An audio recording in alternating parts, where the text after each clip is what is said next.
Creo que la adolescencia es la etapa donde más miedo tenemos a ser normales. No a ser malos, no a fracasar, a ser normales. A descubrir que no somos especiales, que no hay nada extraordinario escondido dentro de nosotros, que no somos un genio incomprendido, que no estamos destinados a algo más grande que los demás. Y ese miedo es silencioso, no lo dices en voz alta, pero está ahí cuando desprecias lo que le gusta a todos, cuando buscas música más profunda, cuando lees cosas que nadie más lee, cuando decides que tú no eres como ellos. Porque si eres como ellos, entonces eres reemplazable. Y pocas historias han capturado ese miedo con tanta honestidad como Las Flores del Mal, o Aku no Hana. No es una historia construida para impactar por shock. No es una provocación vacía. Es un estudio incómodo sobre la vergüenza. Sobre ese momento en el que te miras al espejo y entiendes que la identidad que construiste era una fantasía. Que no eres el protagonista trágico de una novela decadente. Eres un adolescente intentando escapar de lo ordinario.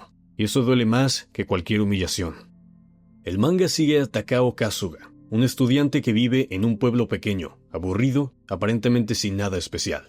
Está obsesionado con Charles Baudelaire, poeta francés del siglo XIX, autor de Las Flores del Mal.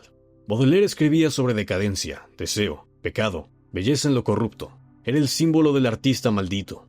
Y Kasuga se aferra a eso. No solo lee poesía, la usa como identidad. Se convence de que esa sensibilidad lo hace diferente, más profundo, más consciente que el resto de sus compañeros, a quienes considera superficiales. Idealiza la idea de ser alguien oscuro, incomprendido, alguien que no encaja. Pero esa identidad es frágil y se rompe cuando comete un acto impulsivo.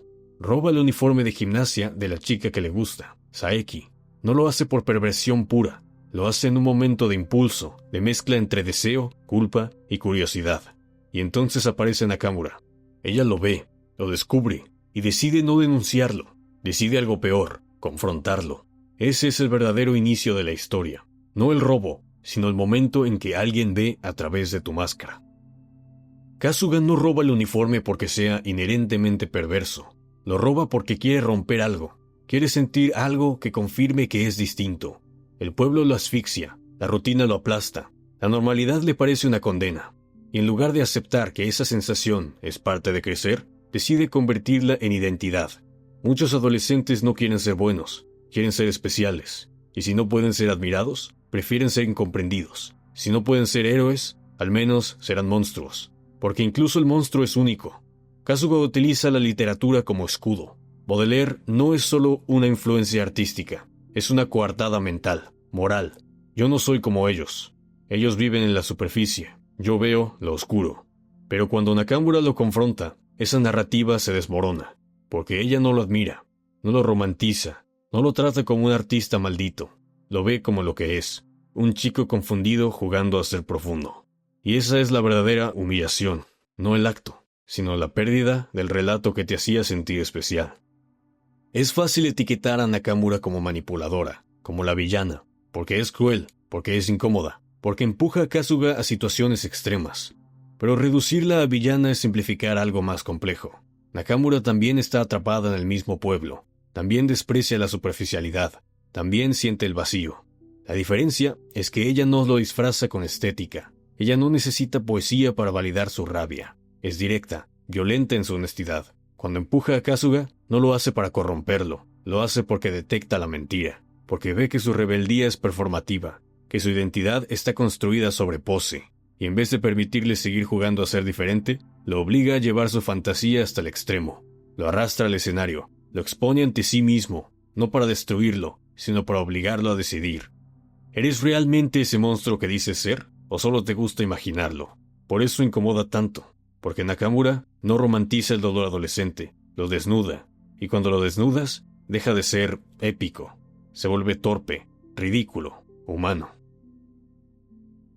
Si no has leído el manga, probablemente ya intuyes hacia dónde va, pero lo que viene después es precisamente lo que hace que todo esto valga la pena. Sinceramente, si te interesa este tipo de historias, te recomendaría leerlo antes de seguir, no porque el giro sea impactante, sino porque el proceso es algo que se siente mejor viviéndolo directamente. Porque la segunda mitad cambia todo. Aquí es donde mucha gente pierde interés, pero aquí es donde el manga demuestra que no es solo provocación. Después del caos, del escándalo, del colapso emocional, la historia no termina en tragedia. Hay un salto temporal, Los personajes crecen. El pueblo ya no es una cárcel mítica, es solo un lugar. Kasuga ya no necesita construir una identidad basada en oposición. Ya no necesita ser especial a la fuerza. La segunda mitad recontextualiza todo lo anterior. Lo que antes parecía destino, esa intensidad, ese drama, se revela como etapa. Dolorosa, sí, pero transitoria. Y eso hace que la primera mitad valga la pena, porque no estás leyendo glorificación de la autodestrucción, estás leyendo el proceso de atravesarla. Oshimi no congela a sus personajes en la adolescencia para siempre. No convierte el sufrimiento en identidad permanente. Les permite crecer. Y eso es mucho más difícil de escribir que un final trágico. La lección no es sé diferente. Tampoco es la normalidad es maravillosa. Es más incómoda. Crecer es aceptar que no eres el personaje trágico que imaginabas. Que tu dolor no es único en el universo. Que tus pensamientos oscuros no te convierten automáticamente en alguien profundo.